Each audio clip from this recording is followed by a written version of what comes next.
Wees altyd bly, omdat jy aan die Here behoort. Nie omstandighede nie.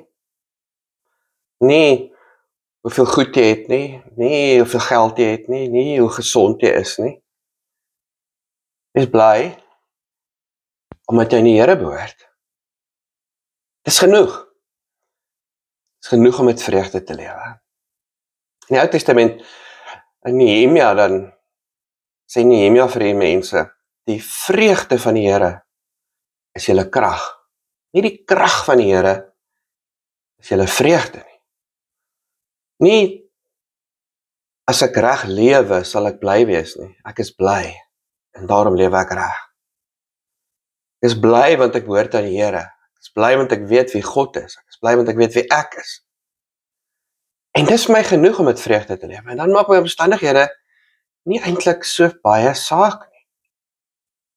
Ek gaan my nie laat beïnvloed deur my omstandighede nie. Ek gaan nie dat my omstandighede my vreugde steel nie.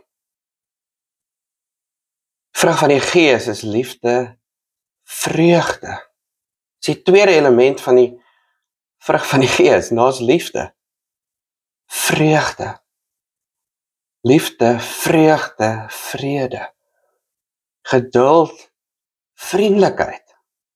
Dis wat die Gees in my doen. Die Gees gee vir my vreugde. Die Gees gee vir my vriendelikheid, want ek behoort aan die Here. En want ek laat die Here toe om deur my te werk. Want ek laat die Here toe om in my te werk. Kan ek en jy dit sê? Kan ek en jy sê, ek is bly vandag? Want ek behoort aan die Here. En daarom maak dit eintlik nie saak wat alles vandag met my gaan gebeur nie. Dit gaan nie my blydskap vat nie. Meer nog, ek gaan blydskap saai. Ek gaan vreugde saai. In 'n wêreld van vrees, in 'n wêreld van hartseer, in 'n wêreld van twyfel, in 'n seer, stikkende wêreld, waar vreugde en blydskap so skaars is, gaan ek iemand wees wat vreugde en blydskap bring.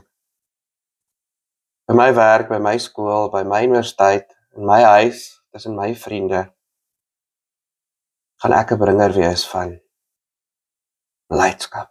Wees bly, omdat jy aan die Here behoort. Ek herhaal,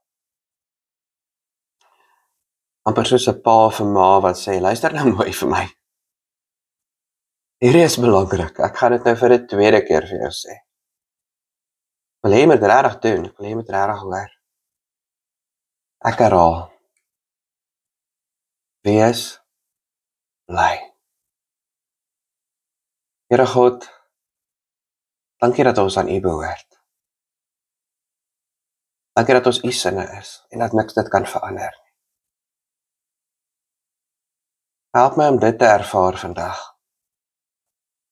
Help my om met U uit te lewe. Help my om bly te wees. Amen.